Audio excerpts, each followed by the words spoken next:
Welcome back to another episode of Miyazaki and Me. I'm Kyle. And I'm Shane. Country Roads is a song that I hope that you like. If you don't, then you won't like this movie called Whisper of the Heart. Yeah, another good movie that has Country Road in it. Yeah, no, it's a good song, so it belongs in good films. I mean, I'm sure there's some bad ones it's in, but I haven't seen them. Yeah. Two for two that I can think of just off the top of my head, but that would be a very different podcast talking about the other one. So not child friendly on that one for sure. Not exactly, not exactly. We are here to talk about the Studio Ghibli movie Whisper of the Heart. Yes, we are, and might I say that this is a very sweet film. Yes, it is. It was a nice kind of palate cleanser after our previous, like I want to try and keep these as, focused on the films itself as possible, but it's hard how we're doing this to not see the progression and see the things that we've learned from the past, and compare and contrast to the previous movies. And since both of us weren't super big fans of Pompoko, this was a just delightful, palate cleanser almost. Yeah, very much so. It was easy to watch, even I mean from the get go. Even though this is, I mean, definition of a slice of life film of just things that are happening to a teenager, but they kept it interesting. They kept you engaged in it, and it was just really, um, yeah, it really did feel like a nice follow up for Pompoko. Yeah, and this so Whisper of the Heart came out in 1995. Five. Yes, came out in July 15th of 1995. It was actually based off a manga of the same name by Aoi Hiragi. I am probably completely butchering the pronunciation on that one, and Yeah, I probably. apologize. But it was also more of a slice of life anime. Actually, in the description, this literally is called a coming of age romantic drama film. Hmm. I mean, sure. Yeah, I get it. Yeah. Yeah. But so since we are before we get into the movie itself, let's talk about other things that came out in 1995. Let's start with the television for once. This was the year, even though they'd previously been on the Animaniacs, this was the first year of Pinky and the Brain, Oh, of their solo of their series. solo series. Yep. This was also the first year of Freakazoid. I loved Freakazoid.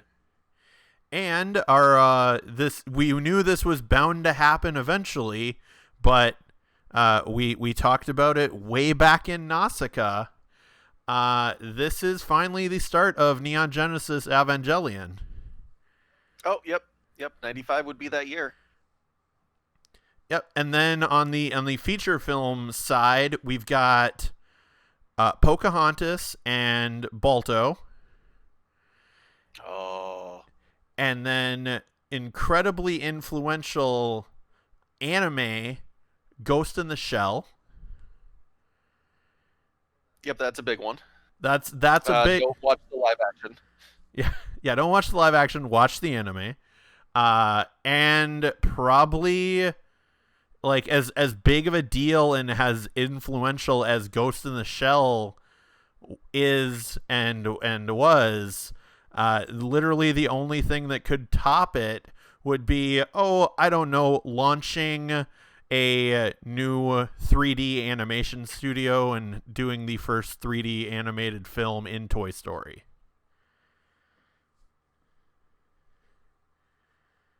I heard that one did well.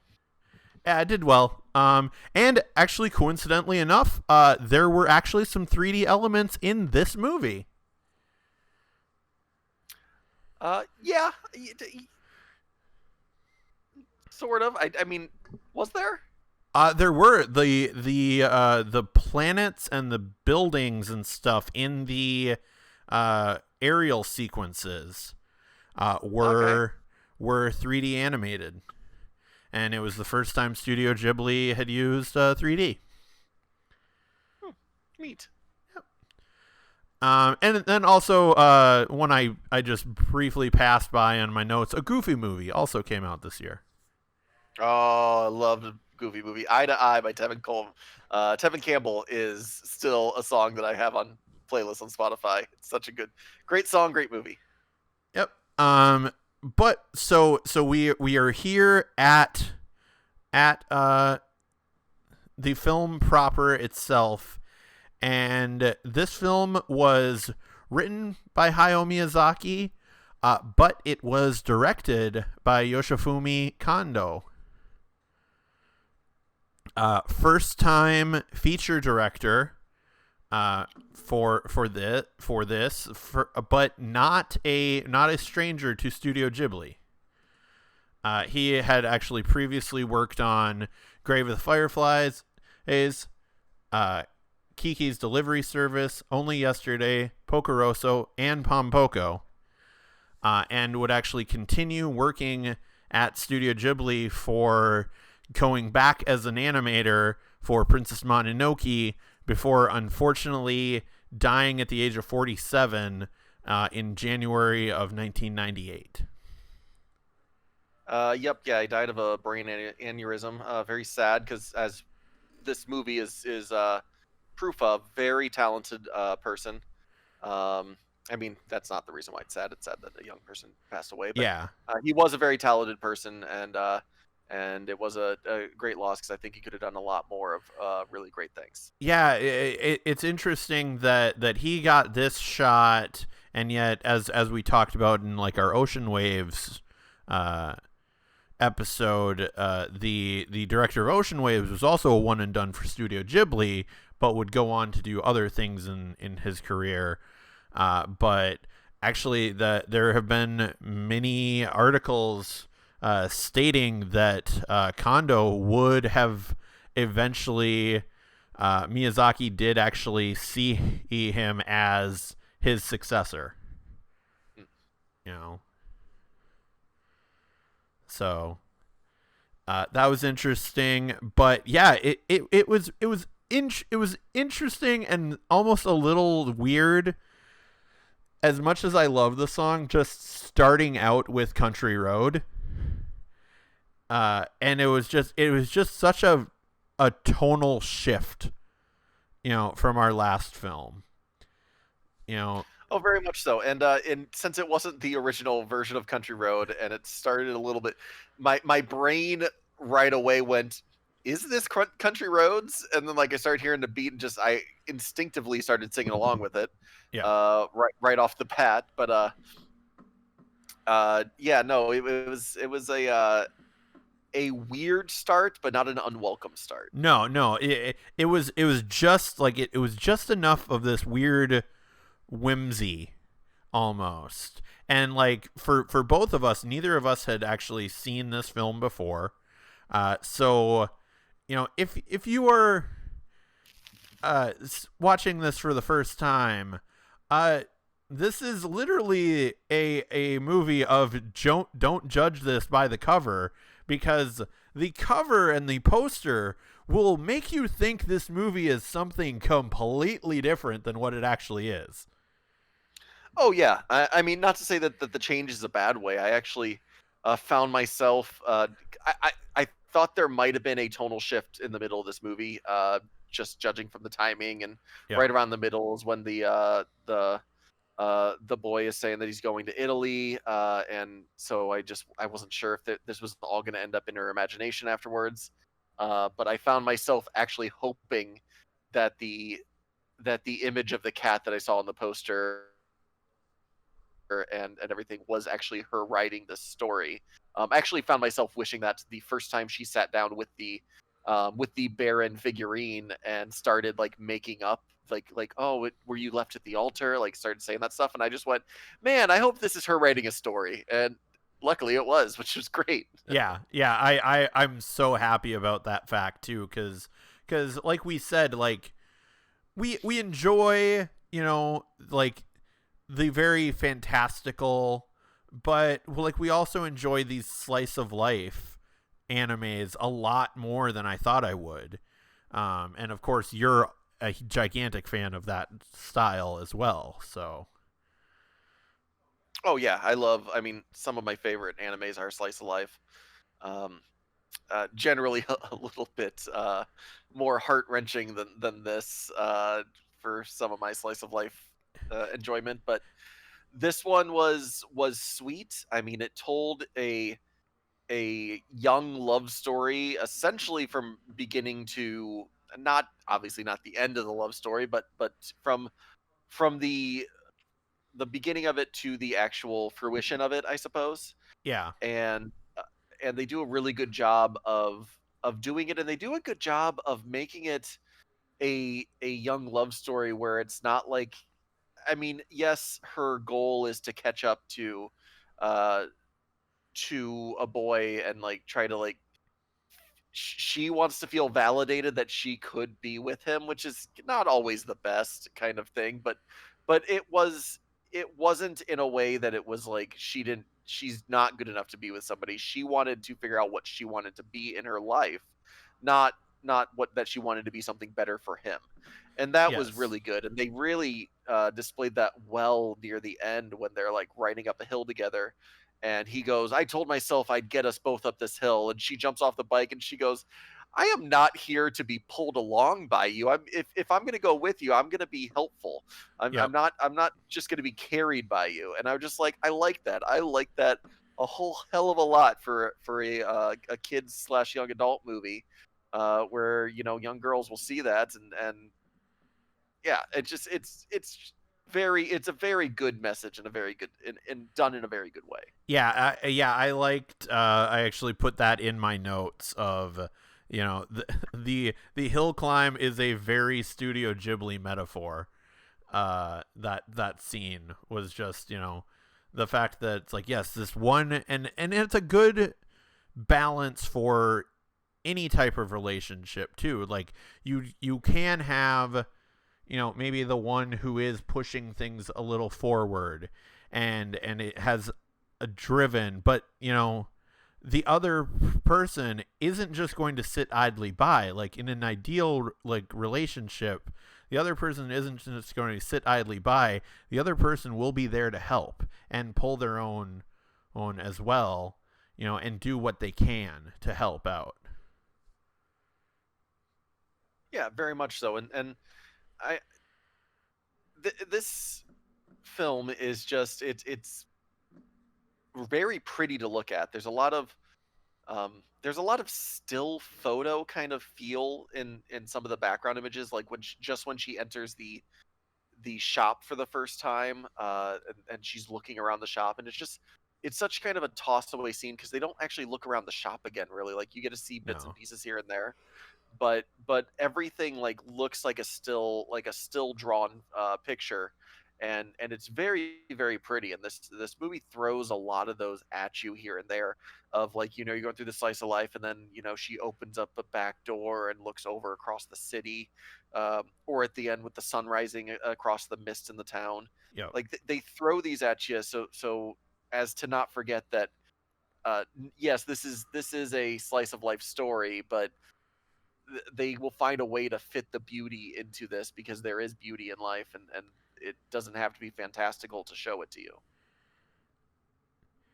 Yep, I completely agree, and I like the fact that we also get, uh starting out even in this film, we get the character's perspective, and like you don't see it, like it's not an obvious thing right away, that Shizuku, our main character, uh you know, should be a writer from the beginning.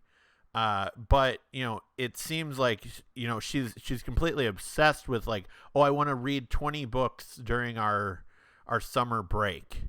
And that's actually where we get introduced at first to Seiji, is the fact that he is always checking out that book right before she did.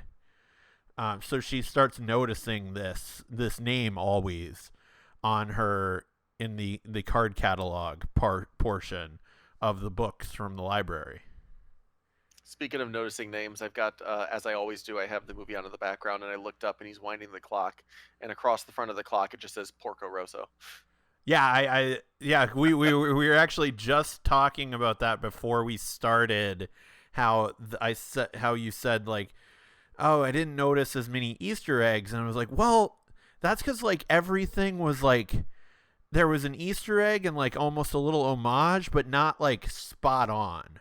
Like Mhm. there's in the background, there's a cloud city, but in when on her desk, but it's not La Punta. It's Yeah. just a cloud city. And then even again on her desk, you have a little witch riding a broom, but it's not Kiki. It's not Kiki. It's just enough to like make you think of that and feel that moment and that nostalgia, but not an obvious reference. And I didn't see it, but I did just read that in this movie there is a billboard that advertises this movie, Oh, which really? I think is hilarious. That's Yeah. good. And the other Easter egg for other films that I did not see, but I'm reading about here, is that there is a book titled Totoro on the Yes. bookshelf when she's looking for a book to read in the library. Yeah, yeah, I think there is, and yeah, I love those little Easter eggs, and you can tell, especially, I you can almost feel like there might have been a little bit more of that having fun with this movie, almost because it's like, oh, the adults are away, like Miyazaki and Takahata are away and not in charge of this. We just have, our other friend is the one in charge. We can do whatever. We'll just, like get these little things in here. But I think that also because it was almost one of their peers, getting elevated to this spot of director, I think a lot of the animators put in a little extra effort, and I think that's why this movie looks as good as it does. I mean, I could definitely see that. Uh, like I said, this movie is very pretty, and by all rights, doesn't have a lot of room to be pretty because it's in the middle of a city the whole time. Like there's a lot of reasons why the this could have been the first Ghibli movie where you just straight up went like, oh yeah, there wasn't much there in the Yeah. animation, but obviously that is not the case, which is Well, but I mean, like making the comparisons of what we've seen so far. I mean, for the most part, Kiki's Delivery Service mostly takes place just in a city, well, and yes, but that, that's also yeah, fantastical. yeah, it is also fantastical. But when she's not flying around, she's in a city going through the streets. So there was. I'm just saying there was capability of, you know, like still making that everything look fantastic, visually. I got just a straight pure like forced out of me wide-eyed smile while watching this film as well, and it was during the scene where he's playing the violin and trying to remember Seiji. Seiji, yep. Seiji's playing the violin and she's singing along, and then the grandpa and his friends come downstairs and they start playing along with them, and I was just smiling ear to ear because it was it was such a sweet, nice scene, and it was. I mean, the music was good, and the lyrics to the song, which was not the regular lyrics of the song were like nice lyrics. They were Yep. good. They were fun. Um, So yeah, was that so full disclosure, like we again watched it mostly separately, um just so we kept each other's opinions, but Shane was watching it while I was upstairs, and because we live together, and I audibly heard you laugh like really loud at one point, and I wonder if that's the scene that it was. that was not the laugh scene. Okay. Um, I'm trying to remember exactly which scene got the one big laugh out of me. I think it was a way she reacted to her sister doing something. Oh yeah, because her sister's awful, as we discussed, or like just before we started rolling this podcast. Uh, Yeah. yeah, like her sister's. Oh yeah, and yeah, maybe I think her sister her sister the one who said reading all those books actually did you some good, Yes. Yes. and it's like, yeah, that's what the point of reading, like, is so you can learn things and grow, hopefully, and be entertained, obviously, as well. But especially when you're in middle school, like, the more you read, the more knowledge you will amass. There was just there. I think there was a couple laugh out loud moments I had, and they were mostly just me reacting to essentially them reacting as a middle schooler would in a movie, or a younger sister would in a movie, in real life in the movie, and I found that to be very enjoyable. Yeah. They Studio Ghibli does a very very good job in general of correctly portraying relationships as they would be in life. And when I see some of them done very very well, I do have big reactions to them.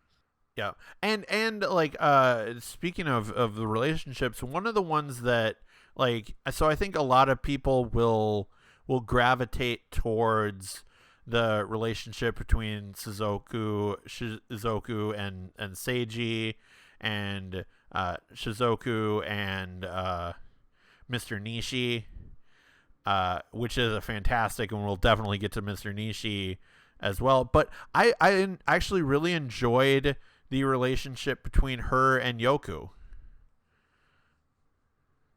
Her friend at school, yes. Yeah, her friend at school, because it felt like a really good, well portrayed female relationship. Yes. Oh, I remember. I got the laugh. I did get a laugh at the confessing of Oh, the boy that yeah. like, Yeah, the boy um, who Yoku liked, and turns out that Sugimura.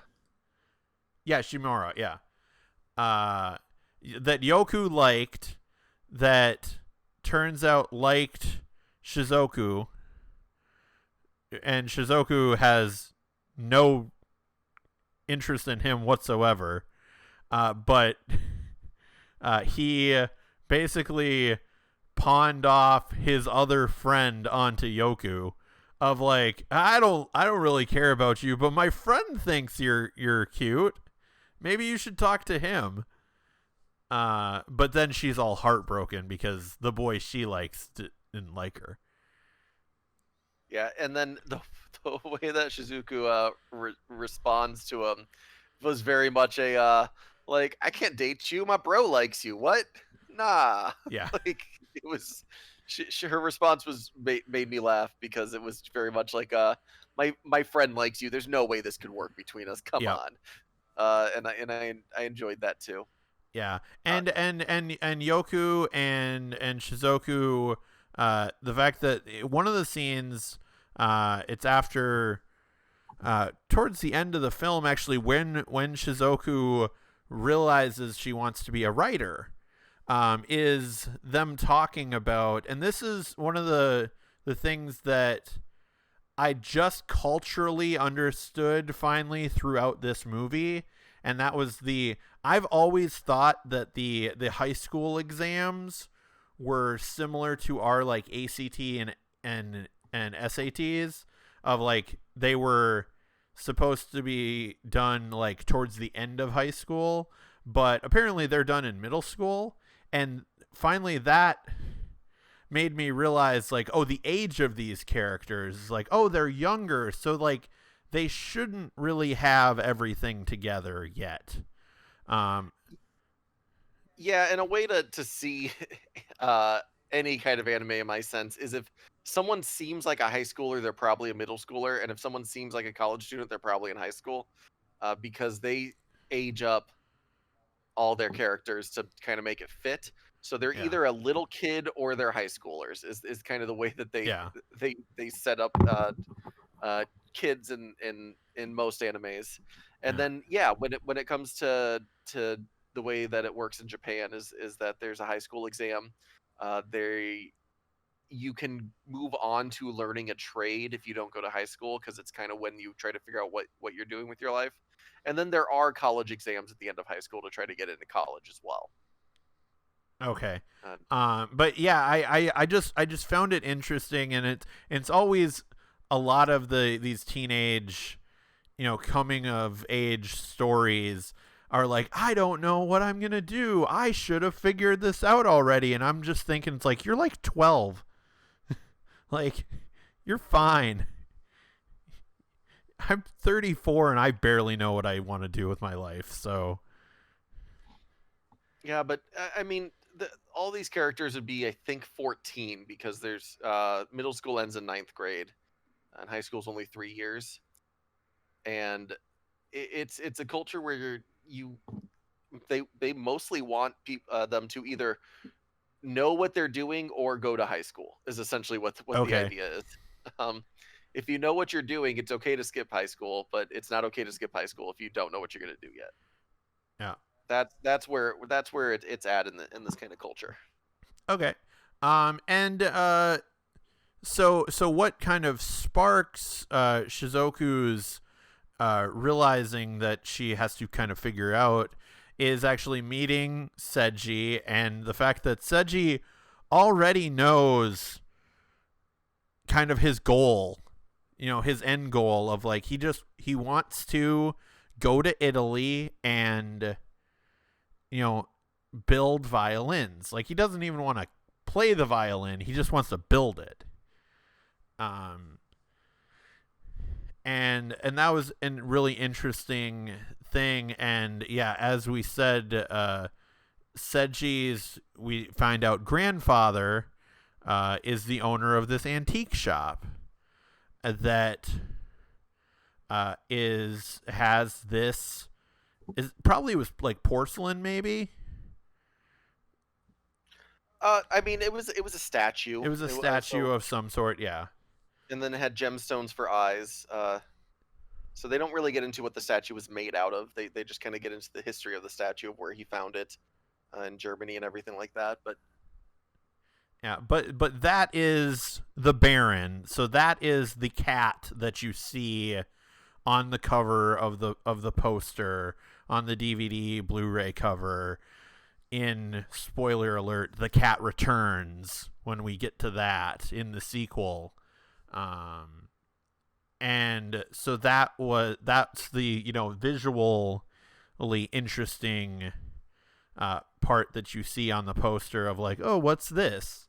But it ends up being something completely different, and I'm actually really pleased with that. So typical high school, middle school age children with their relationships. The first time, especially that Shinzoku and Seiji are in different classes, that means, they don't see each other as much, but that also means once the rumors that they have been spending time together at this shop and, around town, starts to circulate, that means the entire school knows about it. So when Seiji tells her that he's leaving for Italy on the rooftop, the entire class is like gathered in the stairwell just looking. Like, ooh, what's going on? We want to know. Yeah, and that was also kind of a sweet moment because this was before Shizuku has essentially decided that she does like Seiji. She has been very adamant about not enjoying this boy and thinking that he's kind of hard headed and uh but it's they do it in a way that you tell it's a teenage thing that Yep. she does like the kid, but it was also a kind of a sweet and tender moment when she catches the classmates. They all fall through the door and she goes and runs and yells at them, and the two girls that were, I believe they were the same two girls that were hanging out with her in the club earlier with her and her other friend, Yes, they were. were waiting out and like kind of laughing a little bit, but Shizuku starts to cry and runs away, and their reaction changes from like a laughter to like a, oh no, this is serious, we don't know what to do kind of face, and then she Yeah. runs away. And it was also kind of a tender moment because you could see that Shizuku obviously is in love with Seiji, and is now reacting to the news that was given to her, and it's also the catalyst into her deciding she needs to find herself and find out what what she wants to do, and what it is that's going to make her happy. Yep.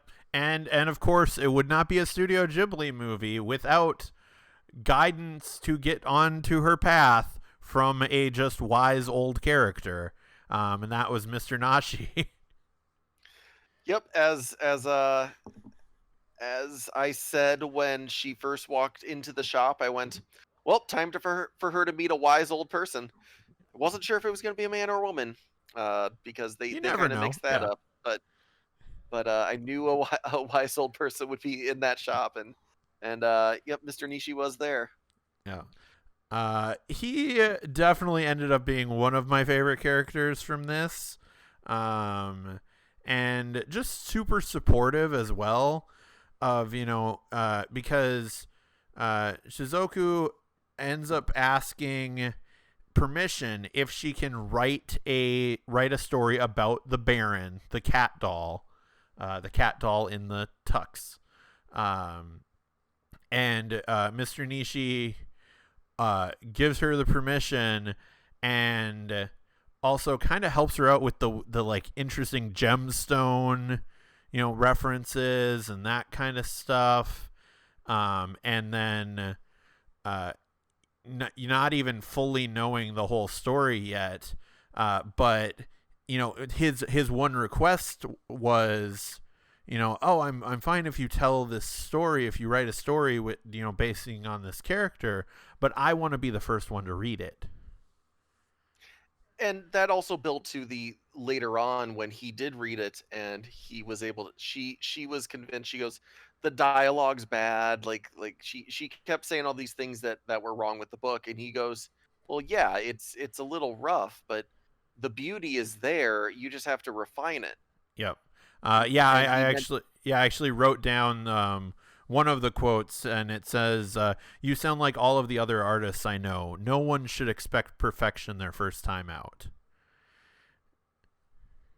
yeah, and he also brings up Seiji, since she's obviously in love with him, and says, oh, it took much more to console him the first time he made a violin, uh, I because she's upset, and of course it's her dream and she doesn't think she did good enough at it, but he does a great job of teaching her that first time out is, you're not going to be perfect at something, and that doesn't mean that you should stop, that just means that you should work on it.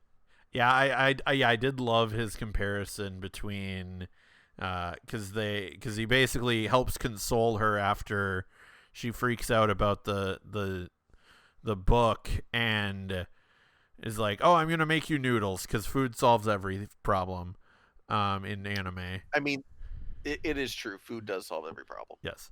And so yeah, he makes her noodles, and after like part of the bowl, she's in a much happier place. And yeah, she says, like, oh, you should have seen Seiji. It took 4 bowls for him to start being happy again.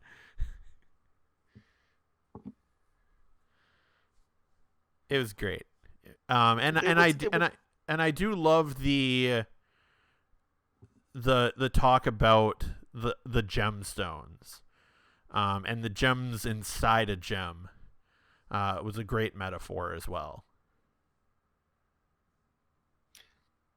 and it was a good metaphor for her, and it also led to a good line from her, and she goes, "But what if I'm just a rock?" And then without him having to say anything else, she goes, "You know what? I'm going to try anyway."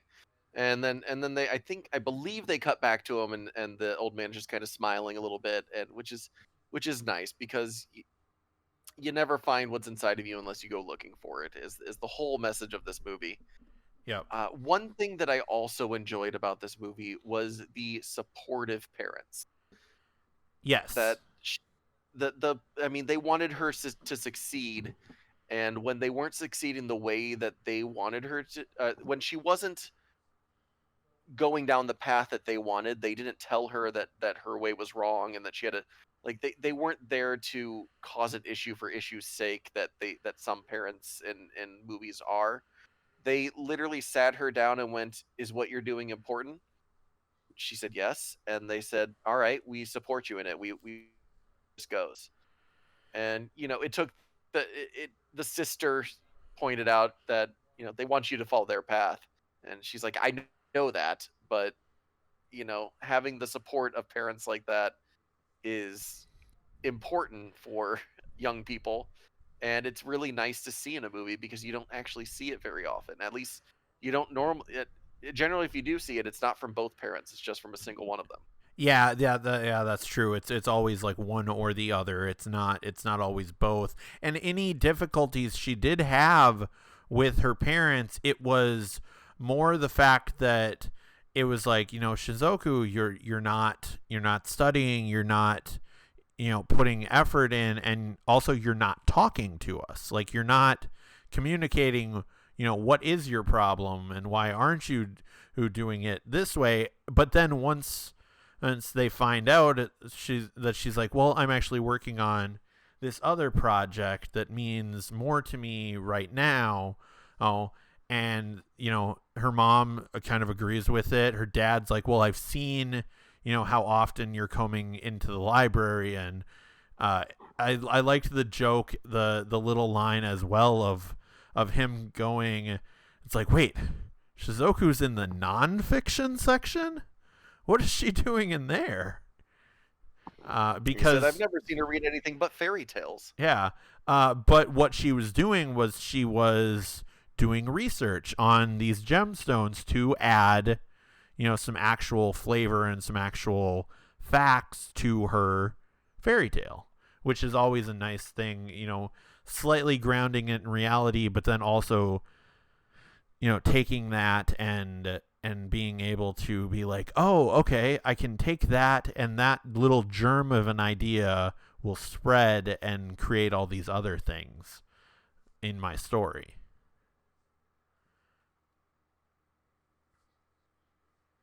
Yeah, I my final thought on my final point through I want to hit on this movie was the very, very end, because I made a joke that I was joking about, but also it's very true, and that is Seiji comes and picks up Shizuku from her home, and says, like, "I've been standing outside, was hoping you'd look out the window and see me." And they go to watch the sunrise, and he tells her, "This might be kind of weird, but I hope that you'll marry me someday." And that also made me laugh, as Kyle knows, because he was sitting next to me at this time. And out loud, I went, "I know we've spoke only 4 times, but we should get married," because that is essentially the number of times these two people had actually talked to each other in this whole Yeah. whole their whole lives. Yep. And it's a young love thing, and it's sweet, and you end you end the movie hoping that kind of thing would work out for them. But Yeah. it's just such a young person thing to say at that point in time of knowing somebody. Yeah, and the joy, especially in that, is the fact that half of those conversations as well, she didn't know who he was because she doesn't realize that he's Seiji until their like third conversation, because he's just like, wait, didn't I not introduce myself to you? And she's like, nope, you didn't. I kind of just thought you were kind of a jerk at first. And what was nice about that one is that one was in front of Mr. Nishi, and the smile that came on his face when he heard that one was very fun and very neat to see. Yeah, it was definitely, it's like, my grandson's an idiot. Also, a fun fact about this movie, not about the story itself, but the movie, is that this is the first Japanese film in Dolby Digital. Oh, interesting. Okay. That's kind of surprising me because Japan is usually so ahead on technology. But then again, I guess Dolby Digital really didn't come about until late 80s, I believe. I'll double check that. Say late 80s, early 90s, I would assume. Just knowing that it's a isn't George Lucas thing? No, that was... No, it's later than that. Its formation was 1986. 86. Yep. So yeah, so a lot of them were not. So yeah, actually 95 is about when it became more prevalent. So yes, that makes sense. But yeah, overall, I would say that this is a very sweet movie. Very good movie. It's with the story that's in it, you wouldn't think that you'd be kind of pulled in and interested the whole time you're watching it, but you really, really are. So I thought that this was just a nice watch. Yeah, I agree. Like we because of how we ended up having to record this episode and everything, like we weren't able to get a guest on right away, just because of time constraints and everything like that. But you know, there were actually a lot of people who wanted to be on this episode, and a lot of people said how much this was one of their favorite Studio Ghibli movies. And now I can see why. Yeah, I can definitely see why this would be up there on people's lists. Yeah, and also we should point out, mostly because we gave him such flack on his previous Studio Ghibli appearance. This is how you use Cary Elwes. Yes, I mean, they didn't use him much, but it was very good. Yeah, but you know, this is the type of role that I think he's very suited for, and you know, we'll see, because I did look ahead, he does return for The Cat Returns, as well as the voice of the Baron. So, oh, good. That will be something to look forward to. And then, so to close out this episode, so we are not, in the next episode, we are not reviewing a movie. We are going to actually go through, because we're about halfway through the Studio Ghibli films at this moment now. So we are going to basically rank the first half in our next episode. Yep, I'm very excited for this. This will be interesting because I believe still a majority of the movies that I had already seen that were on my list when we did the initial rankings, we haven't even got to yet. Yep. So a lot of yours are on the second half. Yeah. So I'm excited to do these rankings, and gonna be real intrigued where everything ends up falling at the end here now after watching so many Ghibli movies and after watching all of them. And yeah, it's exciting to be coming on to getting into a ranking here again. Yep. So we'll do that one in 2 weeks. And then and then the reason that I'm going over this is we then 2 weeks after that we'll get kind of to one of the big three that are coming up on the second half, and that is Princess Mononoke. Yeah, and it's been a long time since I've watched that, so I'm very excited to watch it again. Yeah, I'm yeah. It's kind of my part of the reason that I got into and actually started paying more attention to anime. So I'm looking very forward to watching that again with a new perspective on, kind of enjoying animated movies a bit more than I was before, and seeing them through a different lens. Yeah, and I would also like to point out, because uh, today is New Year's Eve. Yep, this episode comes out on New Year's Eve. Okay, so being as it's New Year's Eve, that means in 5 days, the namesake of our show will turn 80 years old. So I wish a happy birthday to Hayao Miyazaki. Happy birthday to Hayao Miyazaki. Yeah, and that's all I've got for this episode. How about you? Yep, that's all I've got. So yeah, Shane, do your plugs. Yeah, so out there in the world right now, there are a few podcasts that I'm doing. I've kind of stepped it up. I just did an episode of Garrett Talks to Himself with a good friend of mine, Garrett. 2 weeks ago. That would have been about 2 weeks ago. Yep. So you can go back and watch that. It's a longer episode. We talk for a long time, but it's fun. Then there's been 2 episodes released of the Anime Niacs with Carl and I. Last week was episode 2. It was originally going to be every other week, but we decided to do it once a month for right now because of the amount of time we're able to get together and actually record this is less than we would like with everything going on in the world. So we're trying to get it out about once a month. And then another podcast we're getting out once a month is with my buddy Gabe. We are doing a podcast now called 5-Star Movies, 5-Star Films, 5-Star Films, 5-Star Movies, with Cheyne and Gabe. Yeah, get the title right. So we are releasing that also once a month. Our first episode, speaking of Carrie Elwes, is on The Princess Bride and Hot Fuzz. The idea of that show is that Gabe will choose a movie that he sees as a near perfect film, and I will choose one as well. We both watch it, we get together, and we talk about it, and it's a lot of fun. So go check those podcasts out.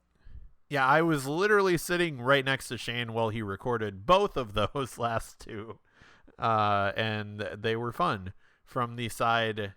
Well, I guess in the Garrett's, I just heard your side, but Gabe was in the room with us, so I heard the full podcast on that one. So that was nice. And as always, you can just follow me at Knocked Out Films on Instagram and Twitter, and follow and like and subscribe on the YouTube channel. And thanks for watching, and thanks for listening. Be good to each other.